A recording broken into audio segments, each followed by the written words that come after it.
This morning I'm going to be mixing a custom potting soil for my needs. I'm going to be using a lot of sand for this, and sand, when you make your potting mix, is for drainage. You can use perlite, which you can see I have over here in the green bag. You can use a lot of perlite to help with drainage. However, because I get high winds up here, I don't want them knocking the trees over that I'm going to be putting in pots. So this is about 100 pounds of sand, but that will really help to anchor down the pot. And I'll also be using peat moss with equal amounts of compost. And the final ingredient will be phosphate. It's that center number.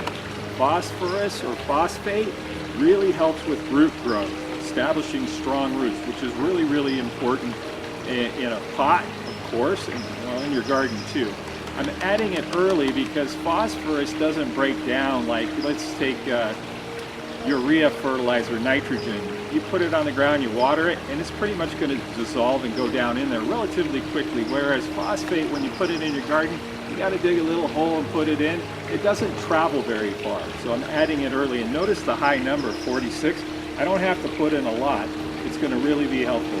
Anyways, I want to get on with the job and show you the steps of doing it. And also, I'm going to do another episode of doing the bare root, and I'm going to explain on a trick that I use to keep your pots from not draining, from becoming stagnant and stinky.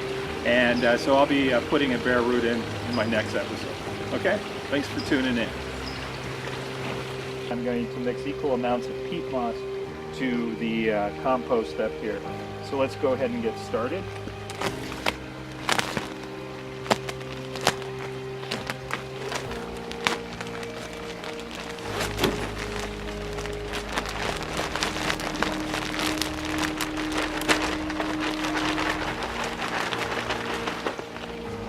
See that I've got this broken up pretty well. The peat moss is looking good. It's running through the rake, so all the larger chunks are out of it.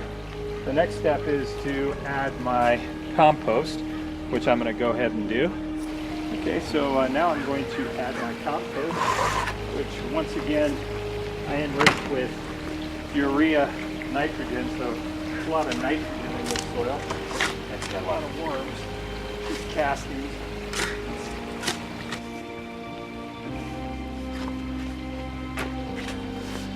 Worms. See the worms? Really good for the soil. Worms.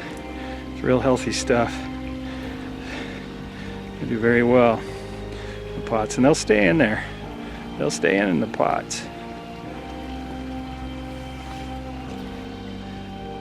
So as you can see, it's starting to look like the color of potting soil like you'd get in the bag. Of course, you spend a lot more money when you buy it in the bag.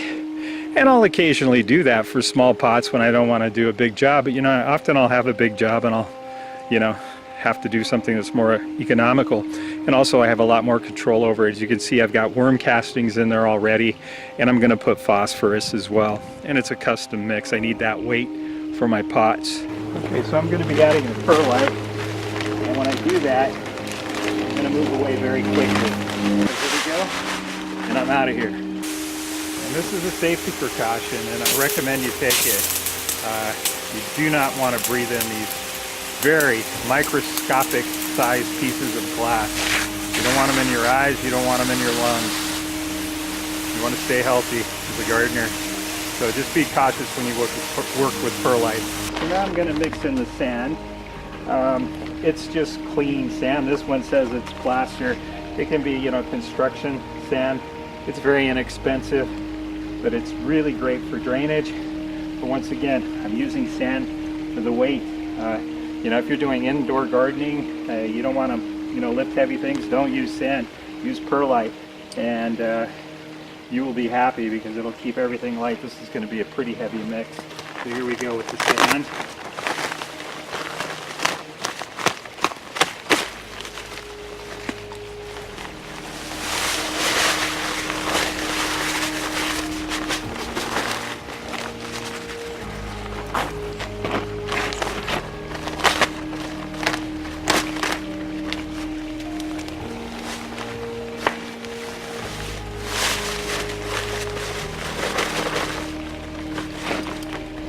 while to get the sand mixed in. Before I finish up mixing in the sand, I'm going to add my phosphorus. And here it is. You got 0, 46, and 0. So here's your nitrogen, there's 0. Here's your phosphorus, it's 46. This is really high, so I'm going to use very little. And here's your potash or potassium, there's none. I fill that thing with banana peels in the morning, so I have no question that there's a lot of potassium. And even the old bananas, you know, they ripen too quick and rot. The potassium will be in there, not an issue. So I'm going to go ahead and I'll show you how much I'll use. I'll just take this, show you. That's a handful right there. It's about 2 tablespoons. There's 2 tablespoons. Another 2 tablespoons. Another 2 tablespoons, more or less. And I am done with the phosphorus because this number is really high. You know, usually you'll find in a bag of fertilizer, you know, this typical blend, it's 16, 16, 16. This is 46. So, you know, I've got about 6 or 7 tablespoons, you know, doing it by hand. It's going to be real good. It'll help the roots establish themselves, stay strong, keep the plant healthy, get it off to a good bang. All right, so let me mix this thing and I'll show you the final result. Here's the finished product. There's a worm. They're all over the place, but this guy came to the surface, so let me show him to you. Here he is. Hopefully you can see that. Here he is. That little guy. There's a bunch of them in there though.